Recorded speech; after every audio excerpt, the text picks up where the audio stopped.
get. How many people you manage? A lot, man. Shit, I got a whole company and shit. So it's all companies called gang management. So I got like, I got Sosa, the whole Flow gang. I'm artists in there now, whatever. I'm trying to get into the younger generation. Oh, you manage True Air? That's it. I thought that I'm gonna introduce y'all. Yeah, that's my guy. Yeah, let's go in there, man. Let's go in there, man. Shout out to Highly Say that about many. We out here in Philly. Two Rare in Philly. Your boy Eness, extraordinary Peter Pan. You already know. Day one guy right here. Huh? Who am I? Who am I? Hey man, I'm in here, man. With extraordinary Peter Pan, extraordinary Two Rare, hottest nigga in the fucking streets right now. You know, OG saluting, co-signing every fucking thing. You already know how we do it. We on South Street, Massive Shooters down here, man, but we all safe and all that. Shouts out to Peter Pan, the whole Glow gang, man. Chief Sosa, my guy Two Rare, you already know. Philly. Yo. Shout out to the real, man. You ain't seeing no money, what the fuck is you got? Get so come guard with me. If I'm lying on flight, I ain't got no wings. All of my bitches do drunk stupid. Cupid, I did fall in love. Groupies, why they be making shit up? Goofies, claiming the trenches but being the bird. I'm getting humpty, I pop me a perk. I'm blinking, I never was into the jerk. Since I've been tatted, I take off my shirt. She think she Indian, hit the. I wasn't growing up in the streets of Philly. You know, how was it going on? I didn't look for a boy. I said, which school, Cassidy, you know, like this. I was smart, but I was from the project, so we, like, I mean, my mother and father, they was married, but I mean, they had a long-lasting battle with like drug and alcohol abuse. So I was really like, I was one of them kids that didn't have cool clothes for school. Mind you, I got selected.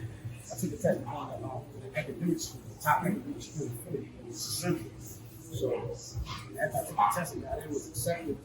I mean, next was getting good grades and keep it up. And that's when I found out there's a lot of other people out here smarter than you.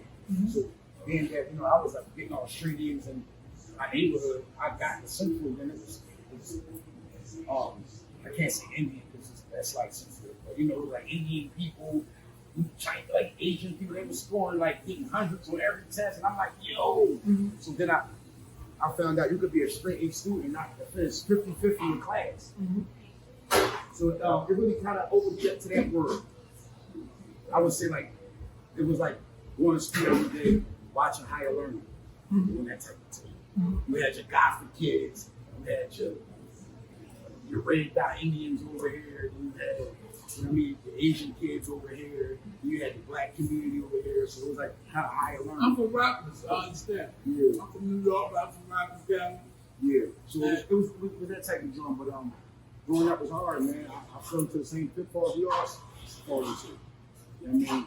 How did you fall into the street? Well, I got kicked out of Central my last year because of short credit. So I ended up doing my last year, senior year at Barsham, which was my neighborhood school. And we know just like anything else, an NBA player can't play in this city where he come from. Because all his niggas is around. You're going to get in trouble. It's hard to stay out of trouble. So that was the type of thing. Once I got back to Barsham, I'm back in my neighborhood. I'm hanging with the niggas. I started selling drugs. And I caught a case, drug charge. In 99, I ended up going to jail. I caught a drug charge in 97. Before the case for 2 years, ended up going to jail in 99. And I did a year stint in county jail, Delaware County Prison. Delaware. That's where they was housing us because State Road, you know, Philly County jails was crowded. That's how many inmates. That's how many the receiving room, how many inmates there was the intake would be. Was that many where they couldn't house it all, so they had to start housing us in different county jails. Yeah, I see my two homies that I've been around with every day for the past 2 years. They're not here with me no more. Me and one of them went to one funeral, and then 2 years I went to his funeral. Who's your homie like this? Yeah, every day. So I'm a matter of fact, I encourage my kids. I got 3 kids. This was like maybe 4 years ago. I was well grown man, but I'm saying 2 niggas that really believed in me.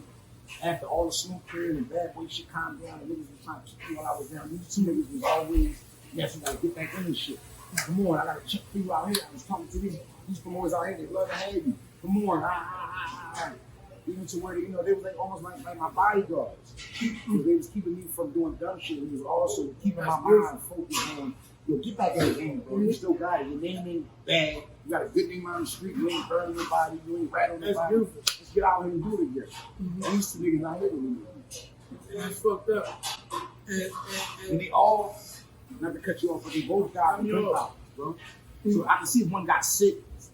The other one was in a car. These niggas both got shot. Bro got killed. You thinking, yeah, it could have been me, though, my homie. I could have been there. On my comeback thing, trying to climb back up and just people respect their fans. What is your record on a battle? Because you got 1,000 of them. And I say that with respect. Everybody, if you ask everybody, whatever they wanted, I'm not that unrealistic. I lost to D-Man the first battle because I wrote wrong. I lost to K-Shine. I lost to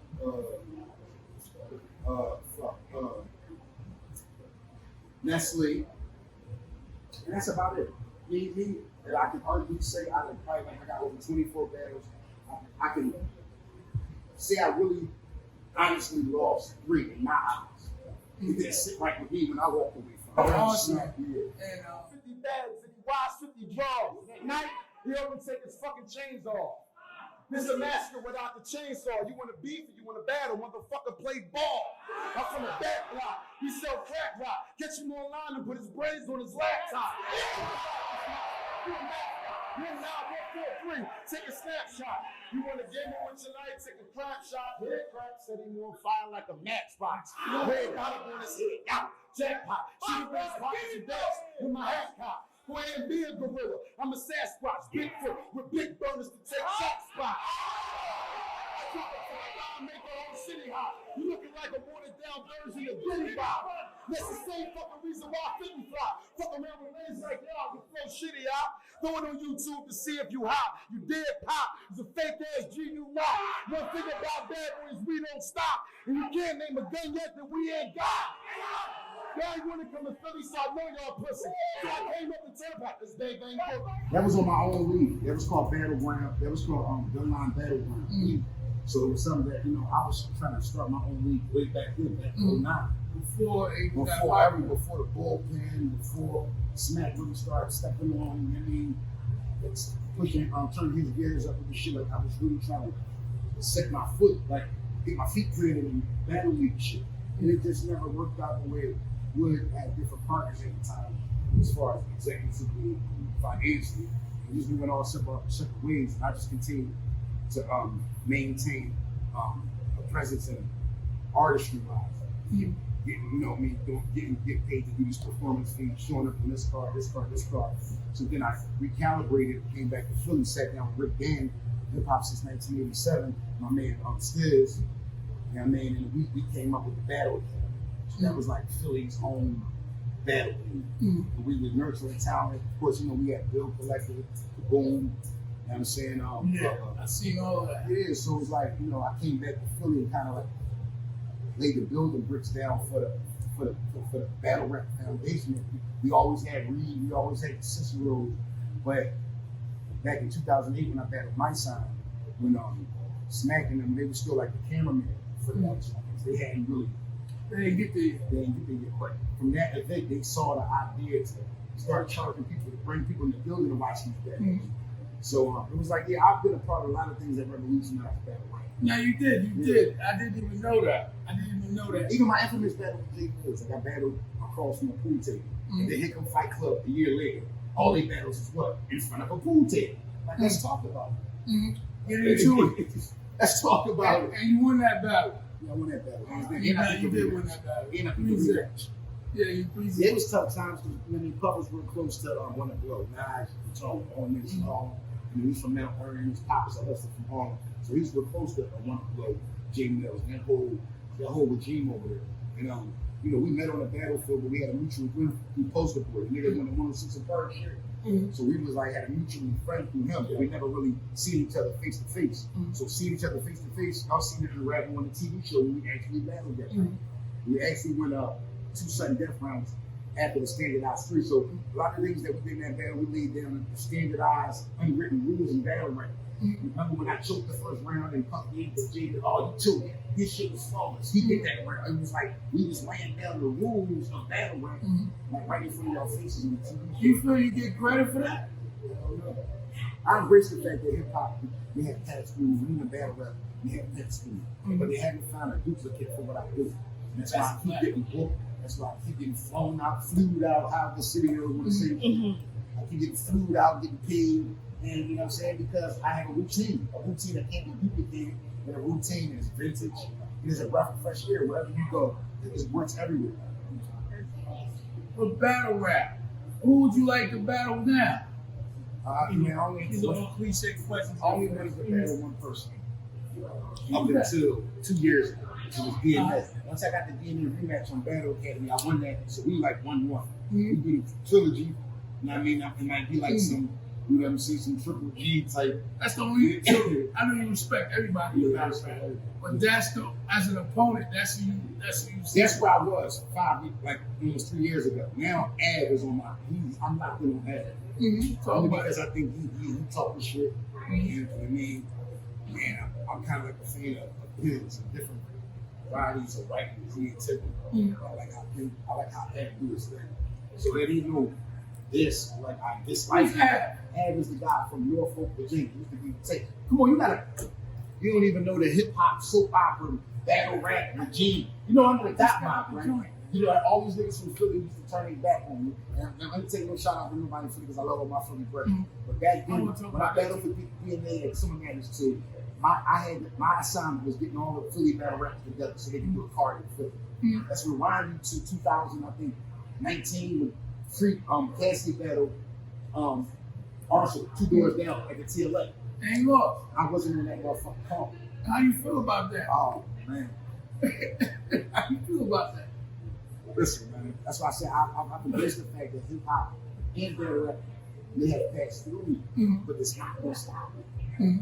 I never had the traditional looks. I never had the nigga, the drug dealer behind me with all the bread to put the shit up for the studio. I always came from a standpoint of like 1% of making it. Like that's why Rocky is my favorite movie because it's like the underdog, the nigga that Which one? All 3 of them, 5.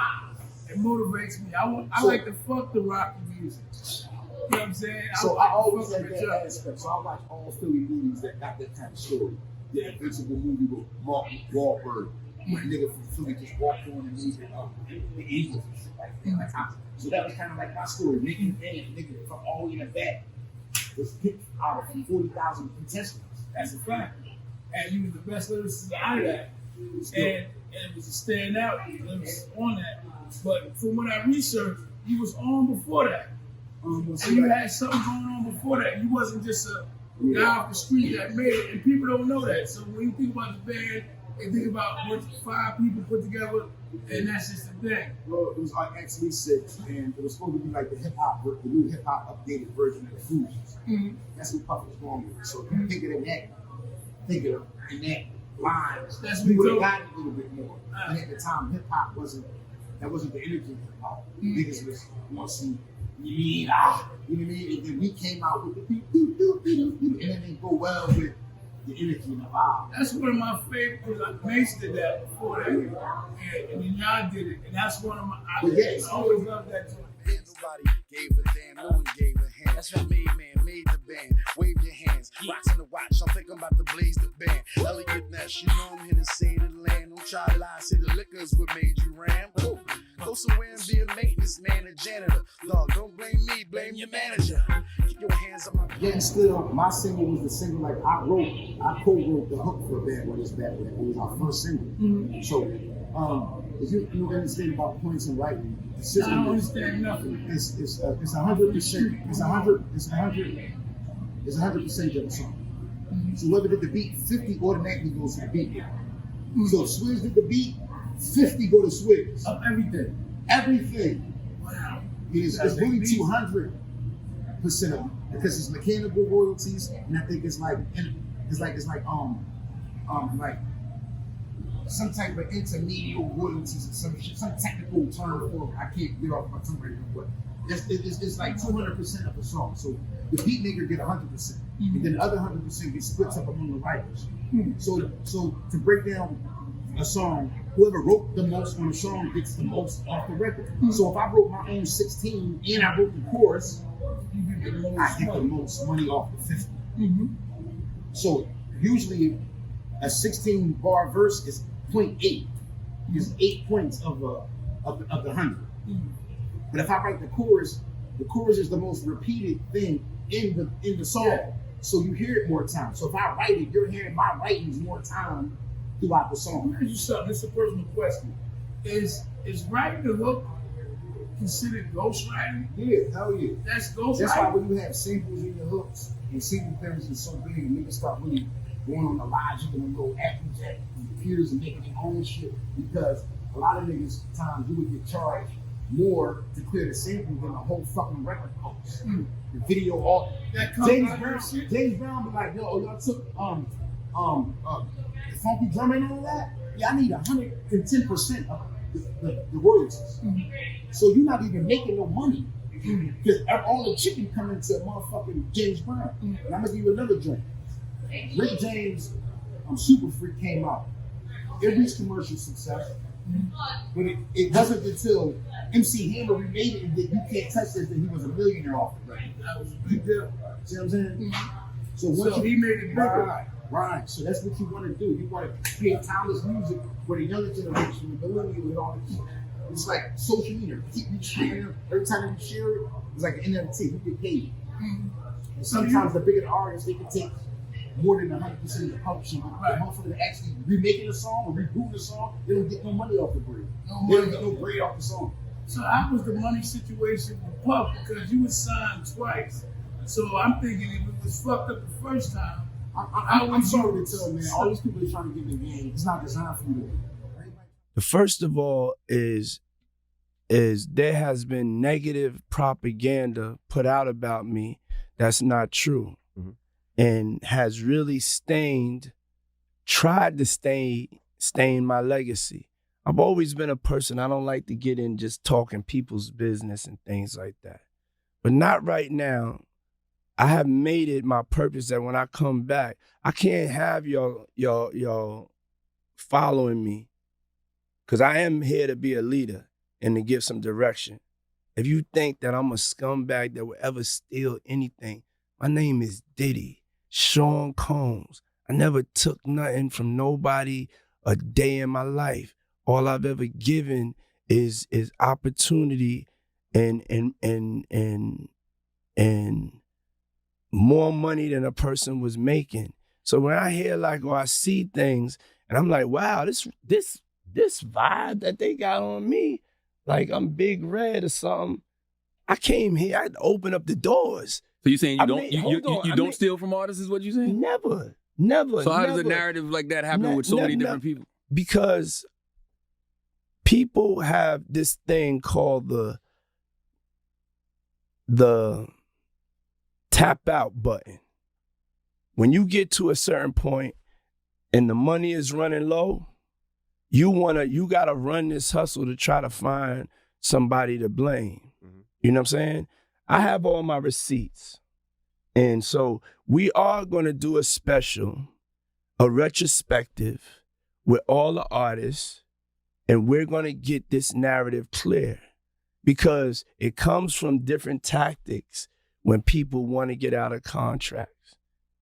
And a lot of people that speak on this, y'all don't know the business, y'all don't know what y'all are talking about. So it's going to be a teaching moment of love. Because it is important, I feel, fight for your reputation. I'm going to fight for my reputation. I'm going to fight for the honorable man I am, the righteous king that I am. I'm not perfect, you know what I'm saying? There could have been an accountant mess up on this one or that one, things that happen in the business. But me actually, I'm running a hustle to get money. I started delivering papers at 12 years old. I was a millionaire when I was 19. You know what I'm saying? And so I will be making sure that the truth comes out, because that's not going down in my legacy. And to me, that's the worst thing in the world is a thief. The thief is the worst thing. His hand should be chopped. Her hand should be chopped off. His or her hand should be. That's the way I feel about somebody taking something from somebody that ain't theirs. You know what I'm saying? When you could go out and you could go and work for something. And so that right there, I just in general, the Mace thing, I did one album with Mace. One album. How much money do you think I owe this guy? One album? And then he became a fake pastor and went and conned people. And then y'all gonna let him throw dirt on the God's name? I wrote each and every one, and each and everybody, anybody could come and step up. Bring your receipts. But I'm not playing. I'm back outside and I'm fighting back for us. And I'm also do a little fighting back for me. Trying to get in the game and be moguls and running around like Smirkio and signing little niggas. It ain't that easy. The game is designed for you to lose. It's not designed for the artist to bubble and be prosperous and propel and be giants and do shit. The music business was designed for you to lose. It was lopsided. Before you step in the door, it's lopsided. So the kind of contract we signed was like an American Idol situation. We didn't lock this in where Badboy had first right to exercise emotion to pick us up after the show. So our first contract, we was locked in forever for the first contract. It was only about Puff's good greatness that he renegotiated a second contract for me when I got my solo deal. Because the first contract I listened, the signed locked all of us in forever. Forever. Ever. And you had to do that Ever. to get in the door. Ever. That's crazy. It's always designed for you not to win. You only win when you get your name up, you get your brain up, you start making some liquid money off your shoes and off your merchandising, and you get these little niggas, and you run a game on them. I'm sorry to say, that's what it is. It's like that for you rock get stars your too. money until you step on the little niggas after you got your name up. And you put them through the 360 and you fuck them. The 360 contracts is Puff contracts. He's the blueprint of that. So every time somebody uses that, he gets paid. He is the architect of the 360 contract because Nate stepped off with $3 million. He did step off, and Puff was hurt. So Puff said, "Damn, I need to find out a way where niggas can do me like that." 360 niggas, man. I get the everything, the merch, the shows, the endorsements. You know, come back and that's why it's called 360. They go like this, in my pocket. They go out this pocket and then come back in this pocket. See, I was at the take from a fan perspective that, Puff promoted his people, his artists so much. But he didn't do that with his band. A lot of the black producers get a bad rap. But niggas like Jay-Z, they kind of lifting that dark cloud over the black moguls. How so? I mean, he went and got motherfucking Me. That was a big production. It was some money for them buses to pull up down to the city. Ross to come with the furs. Niggas paid checks for that. We heard Beyonce, free beat. That's a campaign. That's not, we want to get the little nigga out of jail. That's, here go this bread. Here go the buses. Here go the political, little big bag. Let's get this shit going. Let's get this paperwork going. But the whole thing about that is, if they can get you out of jail, they could have kept you out. Right. That was a check-in thing. That was like, oh, you ain't checking in. That's what that be about. The Philly artists, so many of y'all, and you fool with a lot of them.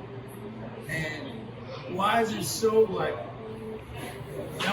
why? In my Me was opinion, the top singer. He was the Jay-Z for all of us. He didn't want nobody. He was the have-not, the little nigga. I mean, he had this little shit. Is he looking out? It was like 3 or 4 artists before him that niggas had their eye on that think that was going to bubble before me. And Meek was the Jay-Z, the little nigga on original flavor that nobody paid attention to. And he came up and kept cracking, writing his shit and kept writing his shit.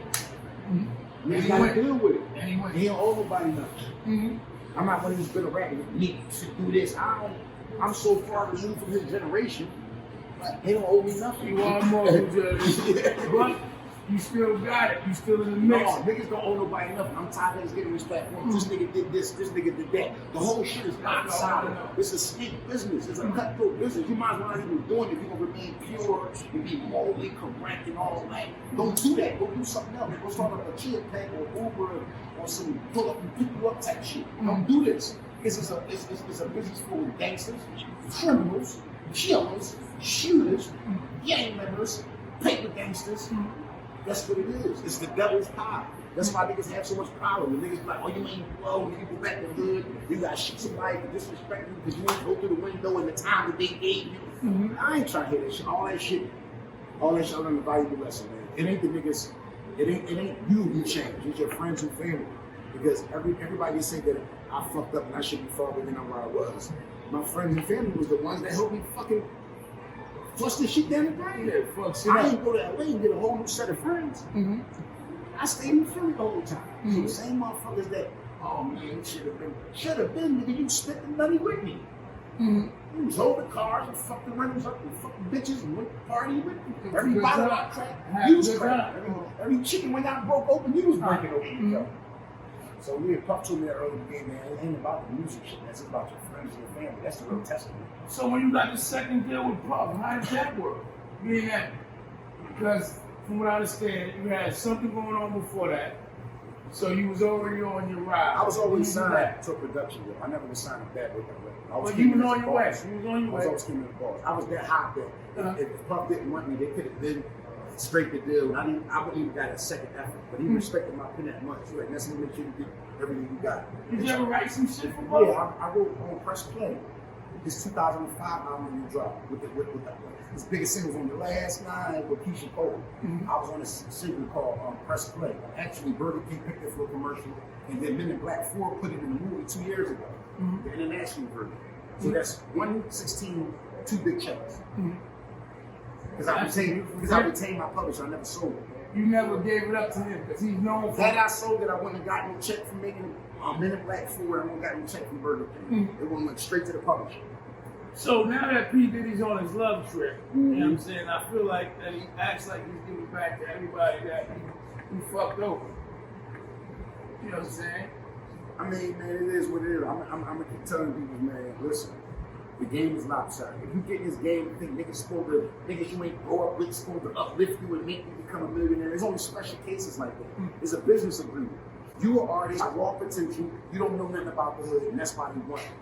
That's why I say it's a young man's game. Because you got the energy to promote the projects and promote the music. A young nigga can stay up from 6 o'clock in the morning to 6 o'clock the next morning. Me, I'm taking my old ass to sleep, 10, 11, I ain't got nothing to do. So they try to get a hold of them type of niggas. Niggas that got the raw potential and the talent, but they don't know the business. That's the name of the game. Let's get this nigga that got all the shit with him, but don't know how to get the money. And until you understand that and know what type of climate you're evolving yourself with, you always gonna be disappointed.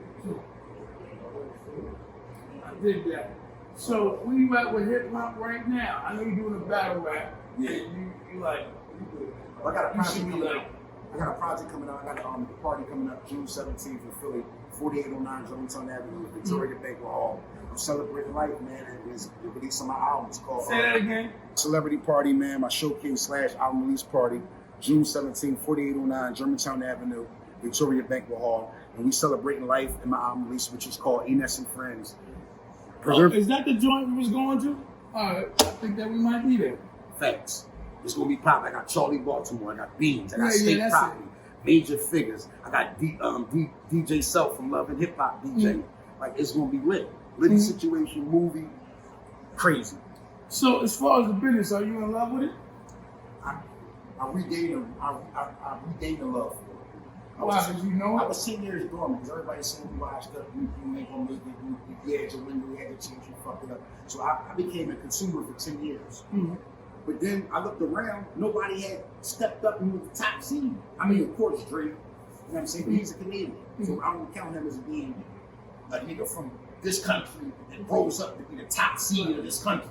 He's not from us. Not taking away from Drake. He's an incredible artist. But what I'm saying is, when I look at 10 years that went by, nobody was the shit. And I'm like, we didn't have that back in my day. It was either Biggie, and it was Jay, the Nas had his run. You see what I'm saying? Catch my drift. Then 50. And that's the We class. don't have these giants no more. We don't. I mean, these got niggas putting out good music and they got fast too. And his vibe is all microwavable. Back in my day, I could live with a whole album for 6 months. Man, you lucky if the mixtape lasts 48 hours. Before they, because the fans. How do you feel about it? How do you deal with that? Listen, on the inside. Baby, all of you niggas fool gazy. I cut the bitch off, she talking too crazy. Play the slew crazy. I used to weigh 280. I quit cold turkey, I was getting too wavy. I'm a shine. I'm trying to see how far I can climb. I'm taking over everything one bar at a time. Cause it's hard when your credit card get declined. Nobody got a backstory dark in the mind. It was simple. You can throw on any instrumental. I airbending on the couch next to Jimmy Kimmel, having Continental breakfast in the Lincoln Continental. This is one take, two fill. This is not a demo. It's enough to grab the listeners for more than 2 hours. And that's just what it is. I just went by. I'm telling all these artists, man, you can't be a fucking artist and have a social media and not be on your social media promoting your artistry. I don't give a fuck. I don't give a fuck if you bake cookies, do edibles, weed infused project, you got a fucking hair, you selling bundles. If you having phone in your hand, you got $1 million in your hand. Wallow did a dub in jail, came home, he lit. I don't even hear any excuses from you niggas. And I've been in the home dub and I feel guilty. I've been out the whole 20 years. See what I'm saying? And he come home and figure it out within 3. Yeah, he's lit too. So I tip my hat to dudes like that. I just tip my hat to dudes that man that figure it out without nobody telling me. This joint is $1 million in your hand. If you don't know that by now, so I don't want to hear niggas running I'm high, get with me, link up, let's do this. No, I should be able to go in this joint and see your progress already. And be like, you know what, we need to do something. But until then, I got a low tolerance for this. So, you know what I'm saying? You battle numerous rappers. Yeah. And how do you feel about the up and comers coming up? How do you feel about the shout out battle to rap Easy the game Rock now? Captain. Shout out to Bill Collector winning $100K off S1. I was actually part of that tournament too. See, I had a battle every weekend since September 19th of last year. And it was just because I'm thirsty for battles. It's just sometimes it was rescheduling. If I had a battle and then my opponent backed out, I still got paid, but I still owe him that battle. So sometimes it just was a thing of scheduling. But I had a battle every week, at least every weekend or every other weekend since September 19th of 2021.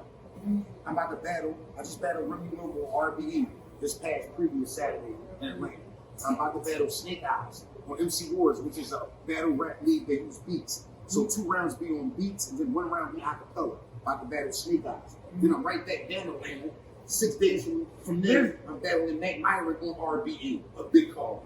Then I'm back on Battle Academy in the August. I'm battling Ash, the battle that I always won. They facilitated that for me. I'm on their ass. I'm on everybody else. So you feel good about the business of battle rap right now? I got my own cheesecake. I feel good about my business. Fuck the business of battle rap. And that's been I preserved myself for 20 years to be able to stay. I stayed alive. I didn't get myself killed. I didn't get wrapped up in dumb shit. Yeah, of course. Black don't crack. Talk to him. What you say? I got my own cheesecake now. Everything they said about you this, that, you lost the fight. That's why I got in battle rap. Tell you pussies to your face. Y'all can't beat. You see it, Frank, you pussies do it. Damn. Oh, you walk for the cheesecake. Oh, you walk for the cheesecake. Pussy, I got my own cheesecake. And you can order and DoorDash. Shut up. Don't tell me to get no cheesecake. Your own pull it out your pocket and buy my shit. Yes. I want to buy your shit. Where the fuck can I do that at? Listen, man. DoorDash. Got us walking in Brooklyn for some cheesecake.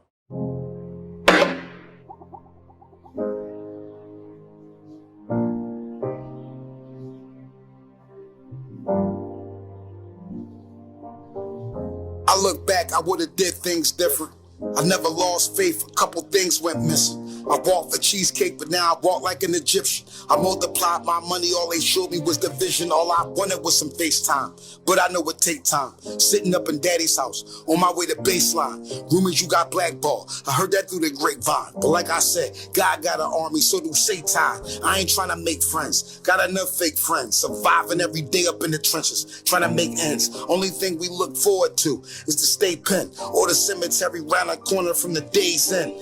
I put up with the ridicule and on a backlash. Reevaluate my situation, had to act fast. Patched up that hole that I had from getting backstabbed. Took that shit back to square one, I'm in my rap bag.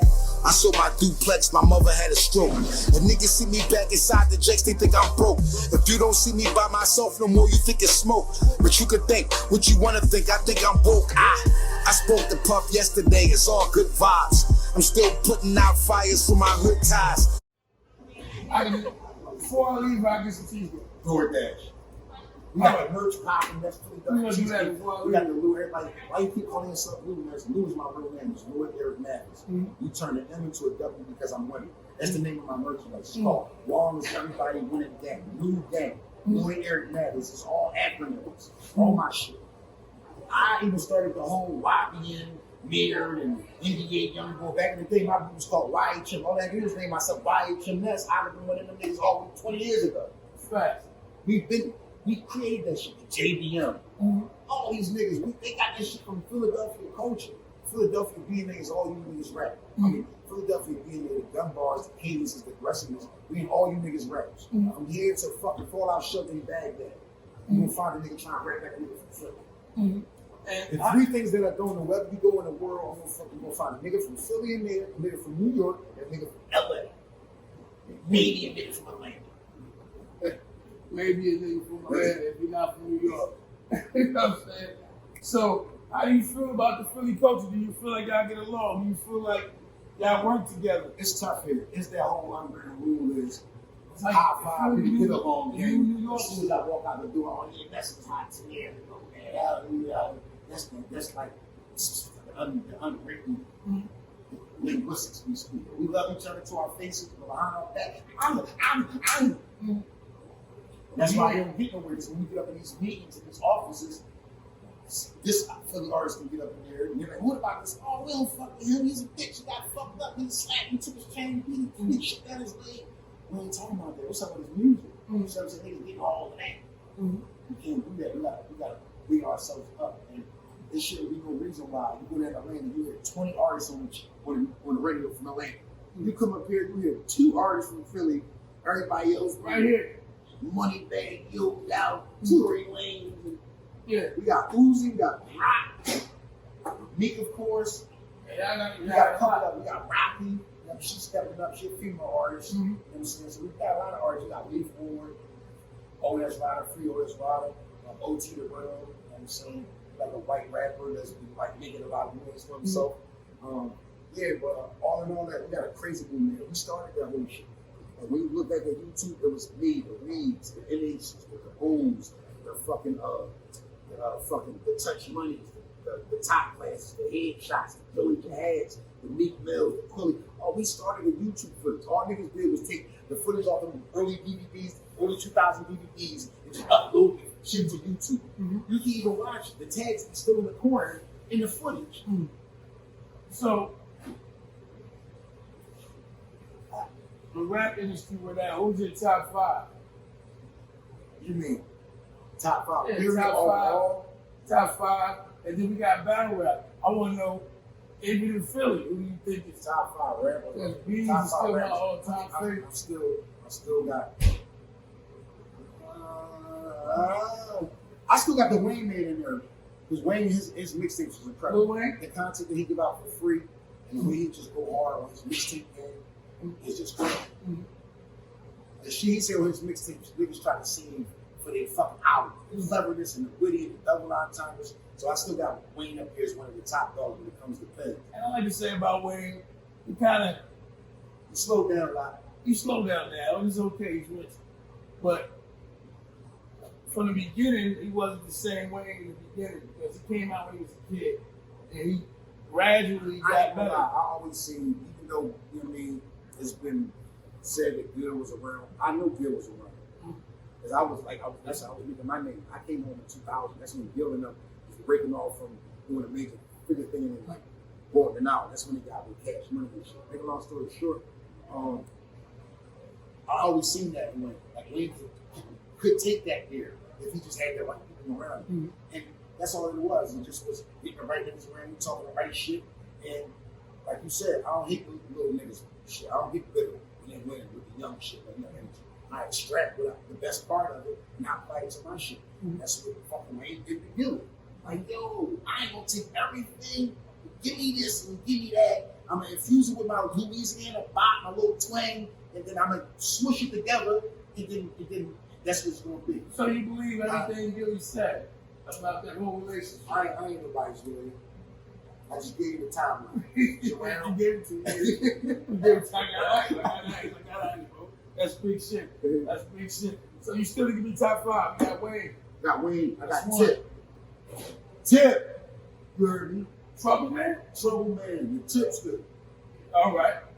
I gotta put the Kendrick man in there. The young guy. Kendrick. The Cole man. J. Cole. The Cole man is there. That's a lot of new artists, man. No, that's just 2. It's just 2. Hold up. It's Cole Kendrick. But he's from the 90s era, so you know what I'm saying? You cannot unrecognize Cole and Kendrick. You cannot. All right, you got one more, man. You gonna hurt people's feelings. My fucking split image. the richer version of me, the Kiss Man, the Jada Kiss, so nasty. What are you talking about? So, you know, you just excluded, man. You just excluded. I'm talking about all the guys is great. The Pops, the Jays. We ain't talking about the men's icons. They like things of legend. All right. They like Thor and Odin. All right, so you put them up, you put them high. I'm not talking about that. Jada's up there too. He's got me like too. But I'm saying he's still active. He's still doing the verses, talking shit. That's what niggas want to see. He still looking the same. He's still like going viral. Like he's still doing themes and shit, like making memes about him. That's the type of shit that these labels are looking for. That type of interaction. There's no more A&Rs. This is your A&R. This will let people know they fucking with you. You ain't gotta say, I'm high. Where? You ain't showing up nowhere. We don't see no numbers. Who's fucking with you? No, these niggas. So you pretty much gotta do it yourself. And that's what Puffy was trying to make. He's trying to make self-contained artists. He wanted artists that write his own raps, record his own studio sessions, mix them down, go to the club, pay the DJs, or wait for the DJs to pay, get your music played. He wanted you to be an all-around motherfucker. But Puff, that's not what an artist signs to a major label can do. You're supposed to facilitate this shit. I thought he was facilitating. So is there a reason why you never paid, you never dropped the solo debut on it? I got signed in 2006 for my solo effort. So from 2003 to 2006, I was in a probationary period. Niggas don't know my hood was supposed to be the lead single off our second album. So like the band collective was concerned. After we got dismantled, there was still songs lingering around. So by that time, as it got picked to be the lead single, Puff had put ad-libs on. So I just took the unfinished record and just gave it to Cosmic Cab in Philly, which was the head DJ at the head station in Philly at the time. So we blew the record up. So I was able to do some shows and really take care of myself up until that 3 years where my next deal kicked in. So that was kind of like the story. Without Cosmic Cab, I wouldn't have fed my children. Probably not really showed a lot of love and kept me in the game long enough to raise the eyebrows to when I did ask in the second situation, or it came around. I had the numbers. I was using BS from the radio and all the surrounding little counties and little WGCI plays in DC and Delaware radio. So I was getting BSs. I wasn't doing no big, enormous numbers like Shake and Telephone and all that, but it was getting enough attention that, I would have to come up and do like the 2,000 drops. I don't know if you've seen the Young Jock interview. The Young Jock was like, yo, they threw a party for me for an hour at least. I went in there and they threw me in the studio in the booth and made me do 200 drops for all the DJs across the country. I did the same shit. And that's how it works. Straight business. Yeah, shout out to DJ What the Fuck in Texas, what you talking about? Shout out to DJ MC and you have to do that shout right away in Detroit. Shout out to MC Tuck the fucking shirt and the pants pocket on me. Shout out, I didn't do that. I was sitting there for 3 hours doing that shit. That shit like a ninja scroll of DJs. So that joint go, you roll that shit down, that shit out the window. So how did it fall apart? It didn't fall apart. It's just a number thing. At the time, when my hood came out, we were still at Universal. In that whole 3 years, he didn't have no distribution, but that's when BMF kicked in. So BMF was secretly helping Puff financially run the company until he got his next distribution with Drop for him in 2006. In 2006, he got Warner Atlantic Music deal, which was his distributor label. That's when I got my solo effort. So basically, you just got caught up in the industry. Yeah, it was like, Puff, you ain't hot enough, and it wasn't none of that. It was if he could have took me to Interscope with him, he would have. You gotta understand, I was up there, one album, 7 years. Who does that? I pulled a fucking miracle off. Nah, you was there for a minute, but I thought that you was the next coming. And this is my era, so I was. They had a lot of investment in me, but you want to understand, when you come to the game as a partnership, a lot of the meat of the promo marketing is left up to you. Because you're in a partnership. So already Badboy really signed up for to facilitate the record and put it out. But when you come in as a partnership, you're not leaving it up to the label anymore. You understand? When I came in, I retained some of my publishing. So if you look at it from a business standpoint, Puff's angle, I had nothing invested in Ness. Ness do $10 million, I walk away with $3 because he retained all of his rights. He got most of it. I gave him most of his merchandising back. I gave him most of his publishing back. And he signed to a production deal. So he didn't jump behind you like he couldn't because his people was like, what the fuck are you doing? What you got in Ness that's guaranteeing we gonna get our money back? What you got in Ness? You got his publishing? No. You got his merchandise? No. You got it then? No. Well, what the fuck are you promoting Ness for? Let Ness do that shit by himself. So here you feel like you straight business, all that fame. It wasn't animosity, it's the way the business done. He was fighting for me as far as the white folks. He would got me $50K raised from 25 before I first did it. So when I signed my second guy, I got $50K. When I signed my first deal as the group, I got $25K.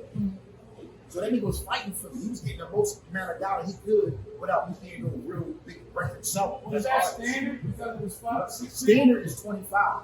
When you talking about 50 and up, you talk about projected subs. And your negotiating power by your negotiating power will by your record selling projected.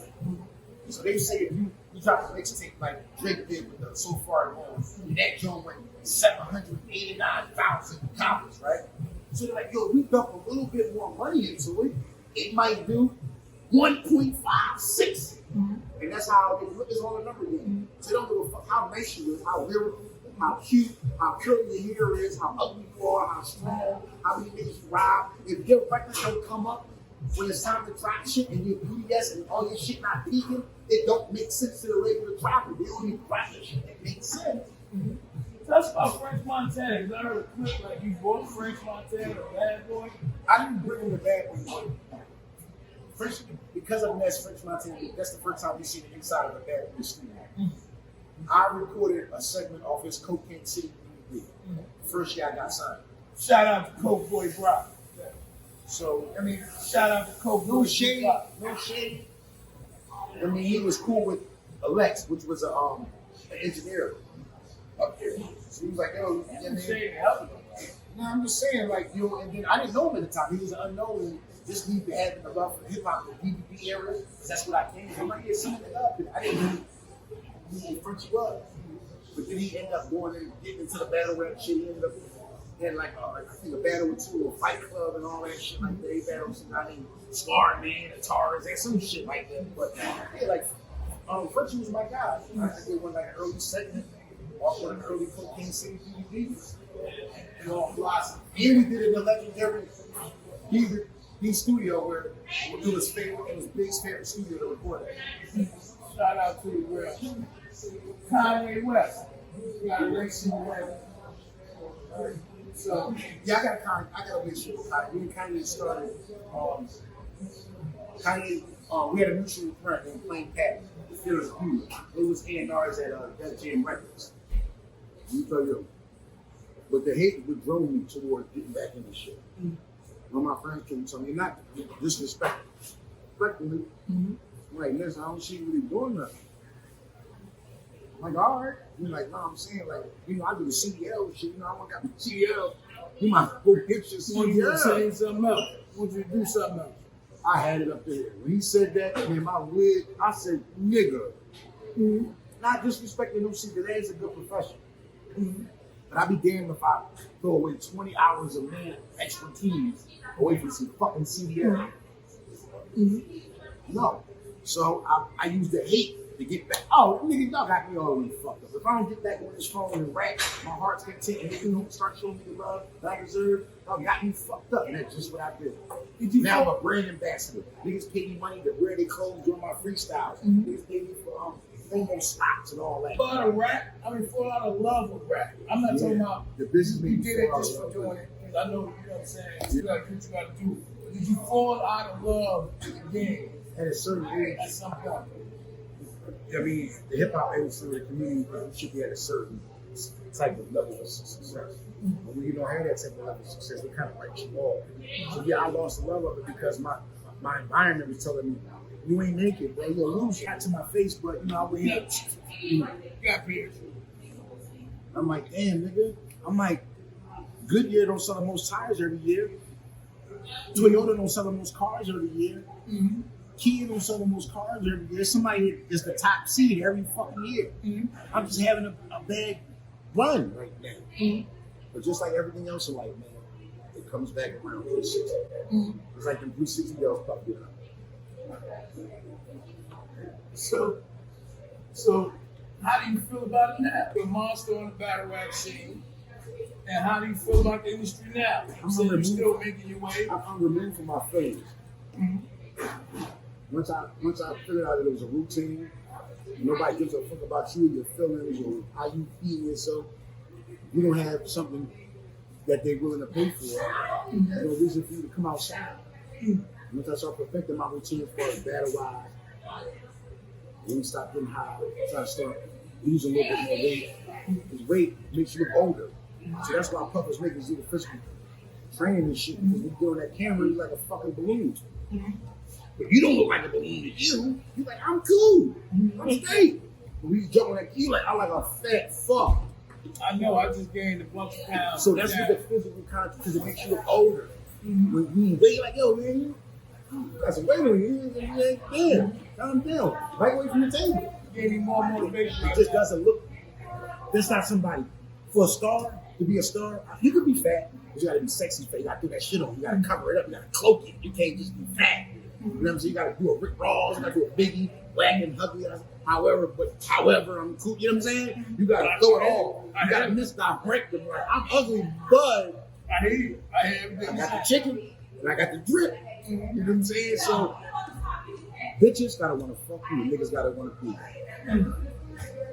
That's music business right there. So real quick, the band. How do you feel about the band? How y'all? Being left a bad taste in my mouth. I love all my band members. There's no love lost. I love all y'all individually, but I'm tired of pulling. It's like pulling teeth. We could have been touring this whole time, making money this whole 20 years. Diddy and Kane still doing it. They 26 when they go through this shit and decide to link up. They might do a spot big area. We haven't did no fucking shows since we've been off TV. Never. Rolling Stones still tour. Mint Condition, all these fucking groups from the 80s and 90s still touring in the band, which was the first hip hop reality all blacks cast don't do shows because of egos. And long gone are the days where I'm pulling niggas to try to make money. Whoever making money, however they make money, and it's suiting them, do it. But I'm not trying to. And I talked with Rock Clef about it. He was like, bro, I always try to. I have a big heart, so when I have success, I try to pull whoever was with me in with it, even if the light was shit on them just a little bit. These niggas don't want to do it. And I'm tired of trying to get grown people to do something that can benefit them too. So there's no really love lost or bad blood as far as business wise. I gave up on it. Yeah, I gave up. I gave up on that whole movement, that whole brand, that whole nostalgic feel when you get it, because it's just niggas walked away from the table. Like niggas literally walked away from a second check. That's how so grown we was. And I ain't gonna lie, I walked up to the mountain, I just didn't jump off that motherfucker. And that's why I was able to get a second situation. But what they don't know, the whole time when I was doing the band, they were telling me that I had a future up there. And that was my first assignment. You'll take these niggas this way, make sure they sell some records, and then we almost definitely promising you your own solo effort up here. You communicate, man. I know Chopper just got in this situation. Yeah, Chopper, free Chopper, man. Hope he come out of this situation. Free Chopper, exactly. I mean, I don't know. A lot of people are sensitive about it. And the topic that is covering as far as sex trafficking and females and all that. So that's real weird. So I want to speak when I just want to ask my brother. And just like any other body that has a brother, whether about blood or about just, you know what I'm saying, life experience. That was a big life experience that we all shared at the same time. So I can hate Chopper for 10 years, but if he's in Philly and I see somebody trying to get on him, yo, get off my brother, what do you mean? That's your brother. Oh, you ain't even cool. And today I am. You know what I mean? This is my guy. What you talking about? So, yeah, that's the type of vibe. There's no love lost, but as far as business, nah. You don't talk to anybody else in the group? I talk to Fred, I talk to Sarah, I talk to Babs, I talk to Diana. They all doing well, man. Everybody's still alive. My whole thing was fuck the money, fuck the, no, nigga, you trying to use the band to sell make your party lit. No, nigga, I'm trying to bring y'all all in one room. Everybody's dressed nice. Ain't nobody smoked out on crack, and we are alive. Nobody died, nobody went to jail for a long period of time. I was trying to get that moment. We could have went viral with the media there. We took some pictures, nice. Man, the band, they look nice. They ain't fucked up like we thought they were. That's all I wanted to do. Why would you fuck up? Oh, and that's you trying to use the band as a gimmick to sell your party. And that's what they was telling me in the DMs. I had a whole little group chat with all of them. Hey, everybody, we gonna do it. Hey, hip hop parade. They got a week away from the party. You, I can't do it. You, no, I ain't gonna do it. You, get to me. Then I start seeing Dialine posts. Shit, yeah, man, take that shit down. You trying to use us to promote your party. Nigga, I am the band. Fuck with me, your niggas didn't even want to walk. Your niggas hype me up, yo, man, we don't want to talk to him. We don't want to say nothing. Unless you say something to him. I step up, yo, you can go back and watch the footage. I'm the only one that said, yo, how you gonna try to have us walk, bro? Damn, you trying to bitch us out? And you're like, Playboy, I don't even know whether you feel that's how you feel. But you, Diamond, I got your nut ass out of this league control. How dare you? So that was the whole climb the whole way. Ness, you ain't no leader. But as soon as we get barked on, Ness, go talk to them niggas. Be the buffer. Be the buffer for it. I was the only leader when it was time that for was hell to pay. But when we had downtime when we was free to buy, you ain't the leader of nobody. So when it was like, yo, it was like, fuck him in here, barked on us. Ness, you the leader. You gotta go make that shit right with him. I see that. So they always played me like that, and I always felt some type of way. But I mean, it is what it is. We all came in the game at the same time. Like my whole thing was the band reunion, to bring them to Philly, to be all in one same place, and look nice, look presentable, and we all relived that moment. We just love to see it. It's just like a box of M&Ms. Even if you don't like the green ones, pussy, give me my green M&Ms, my red ones, my yellow ones. It's just like the band. I don't want to see the band with Ness ain't there, even if I don't like Ness. I hear what you're saying. It's a complete product. It's a group. I don't want to see the Beatles without Ringo Starr back there playing the drums. Who the fuck is that nigga back there playing? Where's Ringo? I don't even fuck with Ringo, but he's part of the product. It's almost like the salt and pepper when they did spin the road. Yeah, you give me pack of M&Ms, you take all the brown ones out. Pussy, why did you take the brown? You don't even like them. That's so what? That comes with the pack. Exactly. It was there. It's part of that. So that's how people perceive it. I don't want to see the band if it ain't all 6 niggas. I mean, fuck off. All niggas can fuck off. You can't really do the band without you, so that's kind of weird. So it's kind of crazy that right now, we almost out the door. Right now, all these years later, they still got that child mentality. Even seeing your success as a battle rapper, you still relevant. They see that as they see that as a competition. No, like almost a step back. Like, yeah, Ness got a battle, and I just told you my strategy. Why I got back in the battle world, because I had this girl, oh, you lost the fight. Let me get in the ring with these so-called street rap niggas battle and talk all this gangster shit and get in the ring with them and show them I can talk that same goofy shit y'all can talk, and I'm standing on it. And we can all jail, we can all die with a jail tonight. You had to learn that though? Yeah. Was it a change? Yeah, I seen where it was going.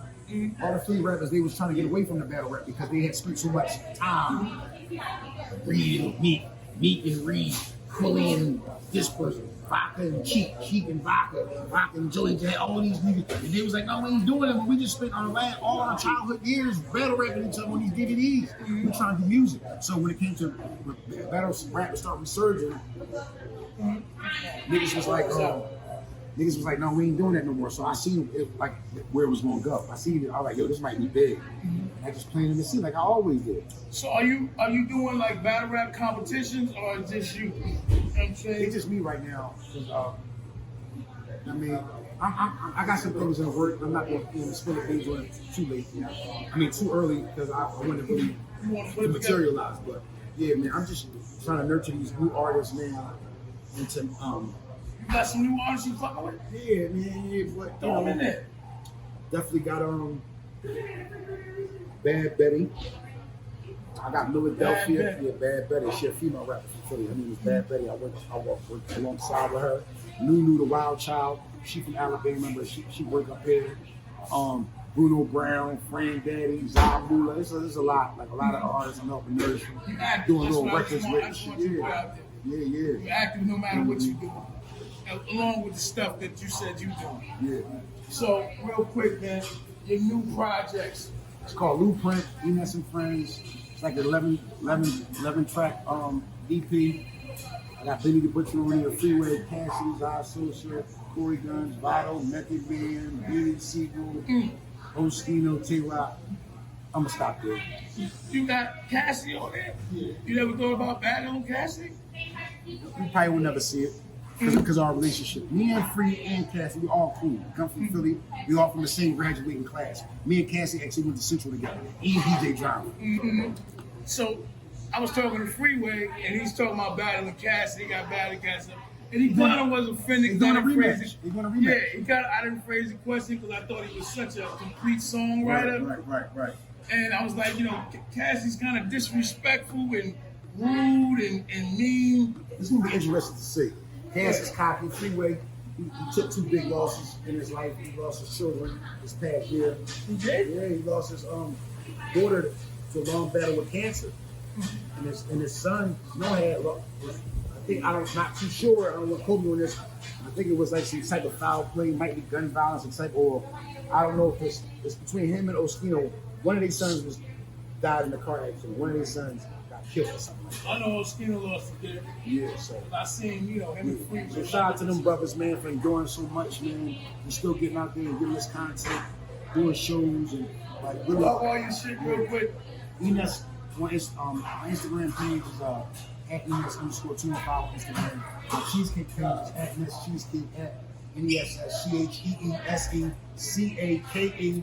Make sure y'all go follow HighlyDishFunctional and all that. Make sure y'all follow Rockin' Flavor, the best wing spot on South Street in the city. That's a fact. In all 3 tri-states. So, at the ending, shout out to the real HighlyDishFunctional. Shout out to the real HighlyDishFunctional, stirred up. Damn! We appreciate Eness. It was a beautiful interview. I loved every minute of it. I got nothing bad to say. Thank you, my brother. We appreciate you. Thank you. Appreciate you. Badboy, I wish he would lie. To all the members of the band, what we doing? Tell me what it take for us to do one reunion. I love all my brothers and my sisters, it's confusing. Cause niggas only pay attention when you see movement. I'm dropping facts, it's documented, I could drop the stats. An angel sitting on my shoulder that could watch my back. I make it rain, don't pick it up and try to pocket that.